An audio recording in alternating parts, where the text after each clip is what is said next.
देशाच्या सुजाण मतदारांनो नमस्कार. मतदारांनो, तुम्ही मतदार यादीत तुमचं नाव असलेल्या विद्यमान मतदारसंघात किंवा त्या मतदारसंघातून इतर दुसऱ्याच मतदारसंघाच्या क्षेत्रात स्थलांतर केलं असेल तर तशी नोंद करून घ्यायची आहे का? तर तुम्ही हे नक्की करू शकताय. त्यासाठी तुम्हाला भारत निवडणूक आयोगानं उपलब्ध करून दिलेला अर्ज क्रमांक 8 भरून द्यावा लागेल. तुम्ही हा अर्ज ऑनलाईन पद्धतीनं घर बसल्या देखील भरू शकताय. आणि त्यासाठी voters.eci.gov.in हे संकेतस्थळ तसंच वोटर हेल्पलाईन ॲप हे मोबाईल ॲप असे 2 पर्याय आपल्याला उपलब्ध आहेत. या व्हिडिओत आपण voters.eci.gov.in या संकेतस्थळावरून हा अर्ज कसा भरायचा ते पाहणार आहोत. त्याकरता या संकेतस्थळाला भेट द्या. या संकेतस्थळाच्या माध्यमातून भारत निवडणूक आयोगानं उपलब्ध करून दिलेल्या अनेक सेवांचा लाभ आपण घेऊ शकतोय. पण त्याकरता हे संकेतस्थळ वापरण्यासाठीचं खातं तयार करून लॉग इन करावं लागतं. हे खातं कसं तयार करायचं याबाबतचा स्वतंत्र व्हिडिओ आपल्या YouTube वाहिनीवर उपलब्ध आहे आणि त्याची लिंक इथे खाली डिस्क्रिप्शनमध्ये सुद्धा दिली आहे. संकेतस्थळावर लॉग इन झालं की आपण मुख्य पानावर येतो.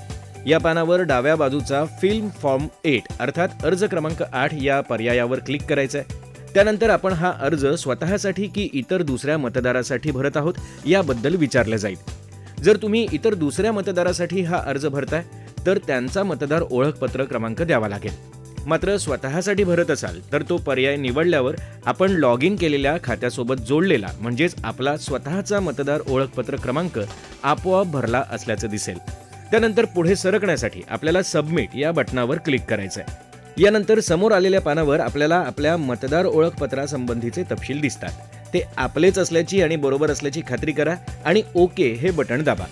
यानंतर आपल्याला हा अर्ज नेमकी कोणती विनंती करायसाठी भरायचा आहे त्याबाबतचे 4 पर्याय समोर दिसू लागतील. आपण आपल्या निवासाच्या ठिकाणाचं स्थलांतर केलं असल्याची नोंद करून घेण्यासाठी हा अर्ज भरतोय. त्यामुळे या 4 पर्यायांमधनं आपण शिफ्टिंग ऑफ रेसिडेन्स हा पर्याय चिन्हांकित करायचा आहे. त्यानंतर आपण आपल्या विद्यमान मतदारसंघाअंतर्गत किंवा दुसऱ्याच मतदारसंघाच्या क्षेत्रात स्थलांतर केलं असेल तर तसं चिन्हांकित करण्याचे पर्याय दिसतील. त्यापैकी योग्य पर्याय निवडून आपण ओके हे बटण दाबणार आहोत. मतदारांनो, अनेकदा आपल्याकडे लग्न झालेल्या महिलांचं त्यांच्या विद्यमान किंवा दुसऱ्याच मतदारसंघात स्थलांतर झालेलं असू शकतं किंवा सामान्यतः आपणही काही एका कारणामुळे आपल्या निवासाचं ठिकाण बदललेलं असू शकतं. अशावेळी आपल्या बदललेल्या पत्त्याची नोंद व्हावी किंवा जर मतदारसंघच बदलला असेल तर आपलं जुन्या मतदारसंघातलं नाव वगळून ते आपण स्थलांतर केलेल्या मतदारसंघातल्या मतदार यादीत समाविष्ट केलं जावं यासाठी आपल्याला हा अर्ज भरून द्यावा लागतो. आता अर्जातील विनंतीचा योग्य पर्याय निवडला की आपल्यासमोर आलेलं नवं पान म्हणजे अर्ज क्रमांक 8. या पानावर उजव्या बाजूला दिलेल्या यादीतून आपल्याला अर्ज कोणत्या भाषेत पाहायचा आहे त्यासाठीचे पर्याय दिसतात. त्यातून आपल्या सोयीची भाषा निवडा. इथे आपण मराठी भाषेचा पर्याय निवडत आहोत. या पानाच्या डाव्या बाजूला पाहिलं तर या अर्जात किती टप्प्यांमध्ये माहिती भरायची त्याचे मथळे तुम्हाला दिसतील. आपण वेळोवेळी त्या मथळ्याच्या बटनावर क्लिक करून अर्जाच्या हव्या त्या टप्प्यावर जाऊ शकतो. आता प्रत्यक्षात हा अर्ज कसा भरायचा ते पाहूयात. या अर्जाच्या पहिल्या टप्प्यात आपल्याला आपलं राज्य, जिल्हा आणि विधानसभा मतदारसंघाविषयीचे तपशील द्यायचे असतात. समजा आपण विद्यमान मतदारसंघातच स्थलांतर केलं असेल तर आपल्या मतदार ओळखपत्राशी जोडलेले हे तपशील इथे आपोआप भरलेले दिसतील. मात्र आपण विद्यमान मतदारसंघातून दुसऱ्याच मतदारसंघाच्या क्षेत्रात स्थलांतर केलं असेल तर मात्र हे तपशील आपल्याला त्या रकान्यांमधल्या ड्रॉपडाऊन लिस्टमधून निवडून नमूद करायचे आहेत आणि त्यानंतर पुढील हे बटण दाबायचं आहे. मग अर्जाच्या पुढच्या टप्प्यात आपल्याला काही वैयक्तिक तपशील द्यायचे आहेत. त्यापैकी आपलं नाव आणि आडनाव हे तपशील आपोआप भरलेले दिसतील. त्या खालच्या रकान्यात आधार क्रमांकाचा पर्याय निवडून आपला आधार क्रमांक लिहायचा आहे. आपण तो देऊ शकत नसू तर माझ्याकडे आधार क्रमांक नसल्याने मी आधार क्रमांक देऊ शकत नाही हा पर्याय चिन्हांकित करायचा आहे. मग त्या पुढच्या रकान्यांमध्ये क्रमानं तुमच्या किंवा तुमच्या नातेवाईकांचा मोबाईल क्रमांक आणि ईमेल ID हा तपशील भरून पुढील हे बटण दाबायचं आहे. या नव्या टप्प्यावर आपण हा अर्ज कोणती विनंती करण्यासाठी भरत आहोत तो पर्याय चिन्हांकित केलेला दिसेल आणि त्याखालीच आपण स्थलांतर केलेल्या पत्त्याचे तपशील देण्यासाठीचे रकाने सुद्धा दिसू लागतील. या रकान्यांमध्ये विचारणा केल्यानुसार घर क्रमांक, परिसर, शहर, गाव, टपाल कार्यालय, पिनकोड, तालुका मंडळ, जिल्हा या स्वरूपात आपल्या पत्त्याचे तपशील भरायचे आहेत. हे तपशीलही आपल्याला त्या खालच्याच रकान्यांमध्ये आपल्या प्रादेशिक भाषेत सुद्धा दिसतात. ते तपासा आणि काही चुका असतील तर त्या दुरुस्त करण्यासाठी इथे दिसत असलेल्या कीबोर्डच्या खुणेवर क्लिक करा. मग समोर इनस्क्रिप्ट मराठीचा ऑनस्क्रीन कीबोर्ड येईल. त्याचा वापर करून तपशिलात दुरुस्त्या करून घ्या. हे झालं की आपल्याला या नव्या पत्त्याच्या पुराव्याचा दस्तऐवज द्यायचा आहे. रहिवासाचा पुरावा म्हणून तुम्ही भारतीय पासपोर्ट, आधार कार्ड, महसूल खात्याच्या किसान बही या पुस्तिकेसह जमिनीच्या मालकी संदर्भातला दस्तऐवज, भाडे करार, पाणी, वीज तसंच स्वयंपाकाच्या गॅस जोडणीचं किमान 1 वर्षाच्या आतलं देयक, राष्ट्रीय शेड्यूल बँका किंवा टपाल विभागाचं चालू असलेल्या खात्याचं पासबुक, घर स्वतःच्या मालकीचं असेल तर त्यासंबंधीचा नोंदणीकृत विक्री करार यांपैकी कोणत्याही एका दस्तऐवजाची स्वप्रमाणित प्रत देऊ शकता. समजा निवासाचा पुरावा म्हणून इथे नमूद केलेल्यापैकी कोणताही दस्तऐवज तुमच्याकडे नसेल तर अशावेळी तुम्ही पुरावा म्हणून आपल्याकडे उपलब्ध असलेला इतर दस्तऐवज देखील देऊ शकता.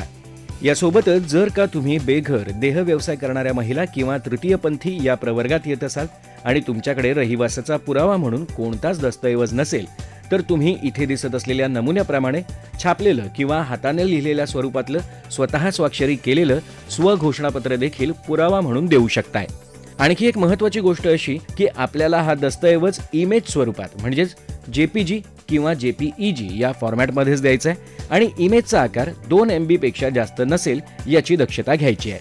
त्यानुसार हा पुरावा देण्यासाठी दस्तऐवज निवडा या यादीतून आपण कोणत्या स्वरूपाचा दस्तऐवज देत आहोत ते निवडायचं आहे. आणि समजा या यादीतील कोणताही दस्तऐवज आपल्याकडे नसेल तर एनी अदर डॉक्युमेंट हा पर्याय निवडून पुराव्याचा दस्तऐवज जोडण्यासाठी शेजारचं चूज फाईल हे बटन दाबून कम्प्युटरमध्ये सेव्ह केलेला पुराव्याचा दस्तऐवज अपलोड करायचा आहे. त्यानुसार आपल्याकडे उपलब्ध असलेला निवासाचा पुरावा जोडून आपण पुढील हे बटन दाबणार आहोत. अर्जाचा हा टप्पा म्हणजे एक प्रकारचं घोषणापत्रच आहे. या घोषणापत्रात सूचित केल्याप्रमाणे जर का आपण या संपूर्ण अर्जात दिलेली माहिती खोटी असल्याचं सिद्ध झालं तर हा लोकप्रतिनिधित्व कायदा 1950च्या कलम 31 नुसार दंडनीय अपराध असेल याची नोंद घ्या. यानंतर खाली तारखेचा रकाना भरलेला दिसेल. त्या शेजारच्याच रकान्यात आपल्याला आपलं ठिकाण लिहून पुन्हा पुढील हे बटन दाबायचं आहे. त्यानंतर त्या खालीच दिसत असलेला कॅप्चा आपल्याला समोरच्या रकान्यात व्यवस्थित भरायचा आहे. त्या खालीच आपल्याला हा अर्ज जतन करण्याचा, रद्द करण्याचा आणि आत्तापर्यंत भरलेल्या अर्जाचं प्रारूप पाहून तो सादर करण्यासाठीचा पर्याय दिसतो. अर्जाचं प्रारूप पाहून तो सादर करण्यासाठी आपण पूर्वावलोकन या बटनावर क्लिक करायचं आहे. मग आपल्याला भरलेल्या अर्जाचं प्रारूप दिसू लागेल. ते काळजीपूर्वक तपासून घ्या. अर्ज व्यवस्थित भरला असल्याची खात्री झाली की मगच तळाशी दिसत असलेलं सादर म्हणजेच सबमिट हे बटन दाबायचं आहे आणि याची खातरजमा करण्यासाठी पुन्हा समोर आलेल्या पर्यायांमधनं होय हे बटन दाबायचं आहे. झाला तुमचा अर्ज दाखल. अशा रीतीनं अर्ज दाखल झाला की या अर्जासाठीचा संदर्भ क्रमांक असलेला संदेश आपल्याला दिसतो. हाच संदर्भ क्रमांक वापरून आपण या अर्जाची स्थितीगती जाणून घेऊ शकतो. त्यामुळे या क्रमांकाची व्यवस्थित नोंद करून ठेवा. सोबतच इथे डाउनलोड ॲक्नॉलेजमेंट हा पर्याय सुद्धा दिसतो. त्यावर क्लिक करून आपण भरलेला अर्ज सेव्ह करा आणि मग त्यानंतर ओके हे बटन दाबून ही प्रक्रिया पूर्ण करा. आता आपल्याला आपल्या अर्जाची स्थितीगती समजून घ्यायची असेल तर त्यासाठी या संकेतस्थळाच्या मुख्य पानावर जाऊन ट्रॅक ॲप्लिकेशन स्टेटस हा पर्याय निवडायचा आहे आणि मग समोर आलेल्या पानावर आपल्या अर्जाचा संदर्भ क्रमांक आणि राज्य हा तपशील देऊन सबमिट हे बटन दाबून आपण आपल्या अर्जाची स्थितीगती जाणून घेऊ शकतो. पाहिलंत, मतदार म्हणून आपण स्थलांतर केलं असेल तर त्याची नोंद करून घेण्यासाठी voters.eci.gov.in या संकेतस्थळाच्या माध्यमातून उपलब्ध करून दिलेली ऑनलाईन अर्ज प्रक्रिया किती सोपी आहे ते लक्षात घ्या. ही प्रक्रिया पूर्ण करणं ही सुजाण मतदार म्हणून आपली कर्तव्यनिष्ठ जबाबदारी आहे. या सेवेच्या माध्यमातून ती पार पाडा. इतकंच.